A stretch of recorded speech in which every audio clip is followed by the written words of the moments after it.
देखिए, प्रेम जो होता है ये बड़ी विलक्षण वस्तु है। लोग प्रेम की बातें तो करते हैं, लेकिन प्रेम कोई सामान्य बात नहीं है। भगवत प्रेम प्राप्त होना, भगवान का जो प्रेम है वो लिखता, हमारे यहां शास्त्र में प्रेम की व्याख्या की गई है। वहां कहा गया है, सर्वथा ध्वंस रहितो सत्यपि ध्वंस कारणे, जिसका कभी नाश नहीं होता लेकिन जो सबका नाश कर देता है।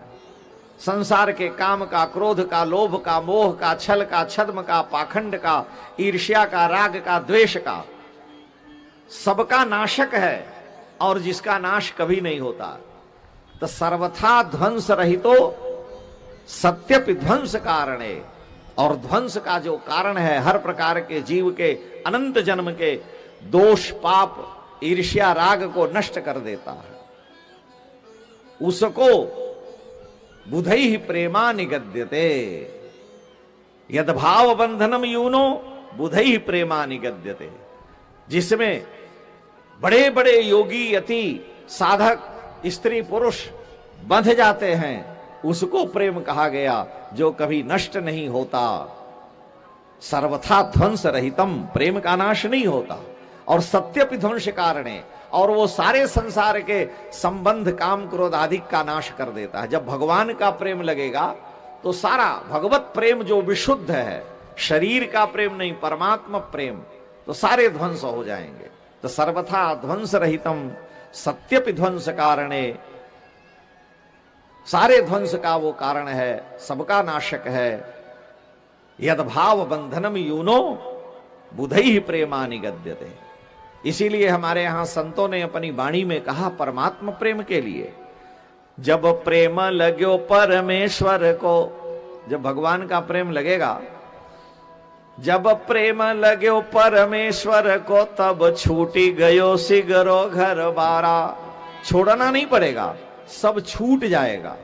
छोड़ने पर तो व्यक्ति पकड़ लेगा, और जब छूट जाए तो समझिए कि सबसे अच्छा है। तो जब प्रेम लगो परमेश्वर को, तब छूटी गयो सिगरो घर बारा। ज्यों ऊन मत फिरे जीत हूं तित, नेक रहे न शरीर समारा। श्वास उश्वास उठे प्रतिरोम, बहे दृग नीर अखंडित धारा। अब सुंदर कौन करे नवधा विधि, छाकी रहो रस पी मतवारा।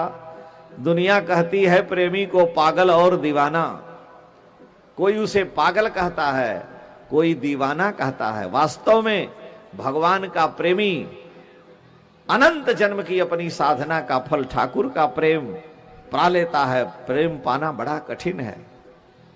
इसीलिए प्रेम का वाशिंगटन इरविंग ने लिखा है कि लव इज नेवर लास्ट, प्रेम कभी नष्ट नहीं होता। If not be reciprocated it will flow back and soften and purify the heart. अगर प्रेम का शुद्ध उत्तर उसे नहीं मिला तो वो प्रेम करने वाले के पास वापस आ जाता, उसके हृदय को अत्यंत दिव्य, निर्मल और शुद्ध कर देता है। इसलिए प्रेम का नाश नहीं हो सकता, लेकिन वो भगवान का प्रेम हो। ललित किशोरी जी ने लिखा है, ब्रज के बड़े प्रसिद्ध संत ने, कि श्री राधा माधव का प्रेम कोई सामान्य बात नहीं है। ललित किशोरी जुगल इश्क में, राधा माधव के इश्क माने प्रेम में, ललित किशोरी जुगल इश्क में बहुतों का घर गलते देखा, और डूबा प्रेम सिंधु का कोई हमने नहीं उछलते देखा। ललित किशोरी जुगल इश्क में बहुतों का घर गलते देखा, डूबा प्रेम सिंधु का कोई हमने नहीं उछलते देखा। दुनिया के परपंचों में हम मजा नहीं कुछ पाया है, भाई बंधु पिता माता पति सब सोचित अकुलाया है। तब छोड़ छाड़ घर गांव नावकुल, यही पंथ मन भाया है। ललित किशोरी यदुनंदन सो अब हठिनेह लगाया है। सब छूट जाएगा, ठाकुर जी की ही एकमात्र स्मृति बनी रहेगी, छोड़ना नहीं पड़ता है। इसलिए कबीर साहब कहते हैं कि प्रेम पियाला सो पिए, जो शीश दक्षिणा दे, और लोभी शीश न दे सके नाम प्रेम का ले। प्रेम नाम से नहीं है, वो तो शीश का दक्षिणा माने अपने अहम का बलिदान करना पड़ता है। अगर तनिक भी अहमता है तो भगवान की प्राप्ति संभव ही नहीं।